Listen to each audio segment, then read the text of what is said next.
So there we go. Right. So obviously, thanks for coming tonight. And thank you for Rachel, who's offered to do this. She came to me and she said she would do this. So thank you. So basically, Rachel is, if you didn't know, Rachel is a GP. And Rachel's trained for me for quite a while, haven't you? Been with me. I don't know why. I don't know how she's stuck around for about 12 years and stuck with me and put up with me. So I'll hand it over to Rachel so she can do an introduction and obviously introduce herself. So there you go, Rachel. Crack on. Yes, thanks for giving me the opportunity to have a chat with everybody, and more than happy to answer any questions at the end. We'll just kind of bumble through, and if people want to interject when we're talking, then feel free to do that. I wouldn't say I'm a menopause specialist, but I have done some additional menopause training, mainly just because I think there's a lot of disinformation out there, and I wanted to make sure that, I was as up to date as I could be. Because I think a lot of people struggle to access hormones, and that can be really distressing for them at that time in their life. So I think for me, I wanted personally to know about it for my own health, and for just making sure that I was giving people the best advice that I could, really. So I think menopause, if you want to just sort of go back to the basics, if you look at when women's hormones change, before 40 would be considered to be a premature menopause, and that would be something that always needs investigation if people are not having periods and they've stopped before the age of 40. Between sort of 40 and 45 would be considered to be an early menopause, but any time from 45 onwards, people could start to experience some what we would class as perimenopausal symptoms. And then the average age for people in the UK and pretty much around the world of actually going through the menopause is about 51, but there obviously is quite a variation amongst people as to how long that process might go on for. So the definition of somebody being postmenopausal is someone having not had periods for 12 months, and you'd be considered to be postmenopausal at that point. But leading up to that, people can experience a huge range of symptoms. I think if you go back to the sort of basics of what happens with your hormones, and if you look at things like your periods, your period and your cycle in your menstrual cycle is a combination of the three main hormones that we're talking about as far as HRT. So it's estrogen, progesterone, and testosterone. And they're not just produced in your ovaries. They are in lots of different receptors in your body. So there are estrogen and testosterone receptors in your brain. They're in your muscles. They're in various areas in your body that they will respond to. So in your menstrual cycle, you have a sort of progression from the first day when your period was, of your estrogen starting to go up until you get to your mid-cycle, which is usually for most people about 14 days.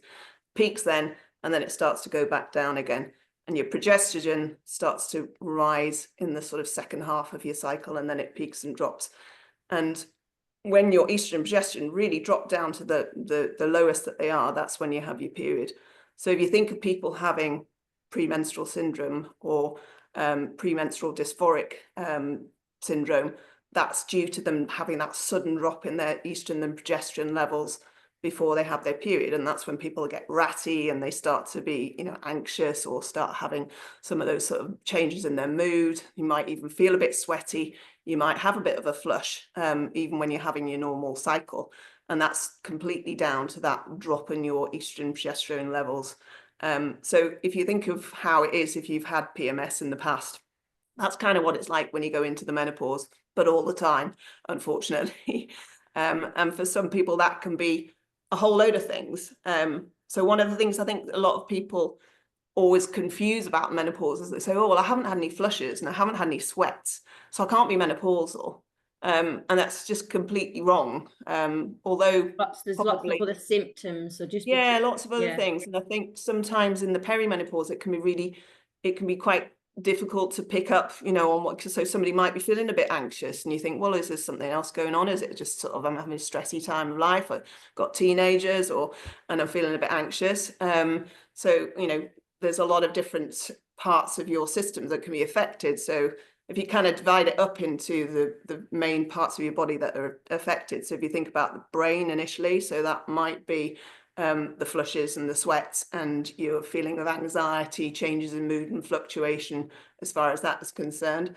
And then if you maybe think about other parts of your body, like, you know, you might have some changes in your joints and your muscles, you might be starting to get sort of various aches and pains. There's the metabolic bit of side of things, which is where people's metabolism changes. So they might find that they're starting to put on weight, particularly sort of around the middle. And they might be having the same amount of things that they've normally eaten, same amount of exercise, but they're starting to put on weight. So that's tied into your hormones as well.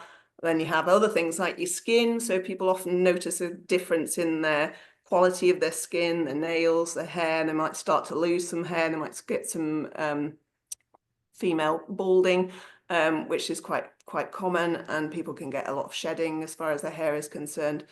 And then also, you know, things like your gut. So you might find that you're much more prone to having sort of bloating and being aware that, you know, you're getting a bit more constipated, or struggling with some of the things that you've tolerated before.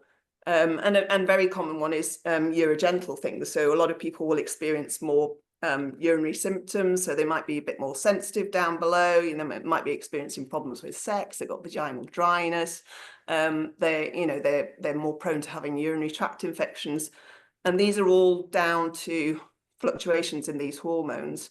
Loss of libido, of course, being a very common thing as well, you know, and that often leads to people's relationships breaking up because they can't work out why they're not interested in having sex anymore.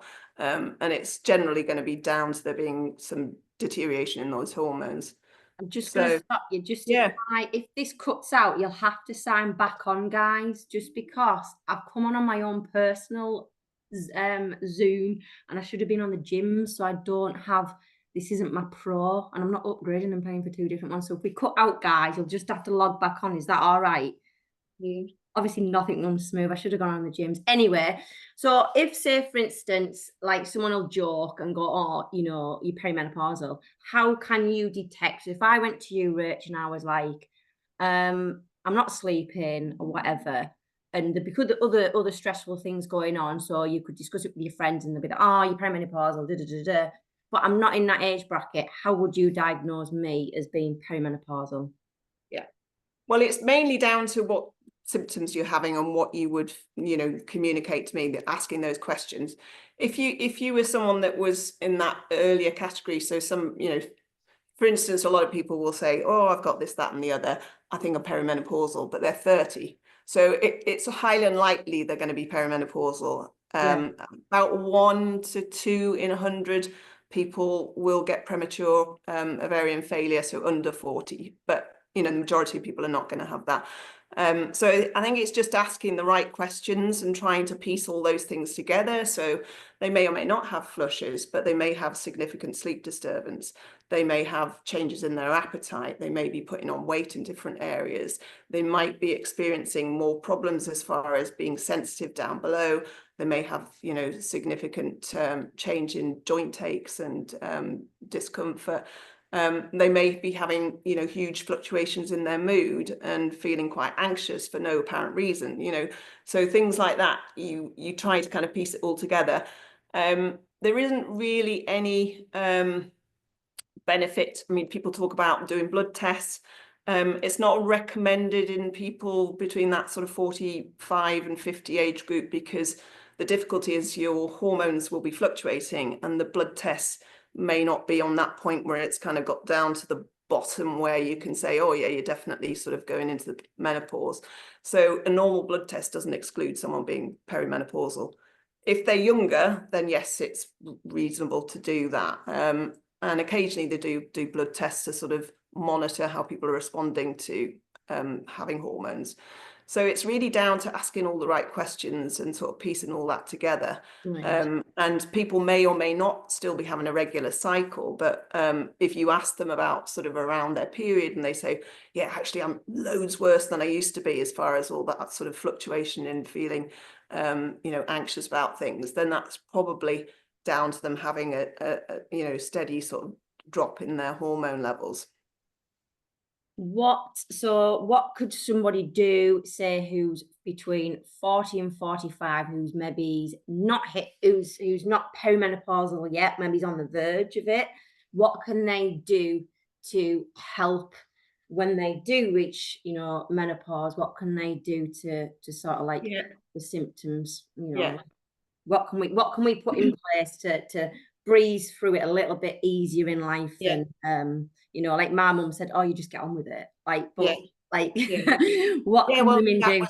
that was how it was in Yeah, it probably was, in yeah. Britain. I mean, a lot of it's stuff that you preach all the time, Jem, which is, lifestyle things. So it's Yeah. really down to doing all the right things as far as your health, making sure that you are eating well, making sure that you've got a good balance as far as what kind of fats you're taking in, good fats, so your omega-3s, which are going to be helpful as far as your muscles and your joints are concerned, making sure you've got a good balance of your fruit and veg, getting good amounts of your vitamins in that are all going to help overall.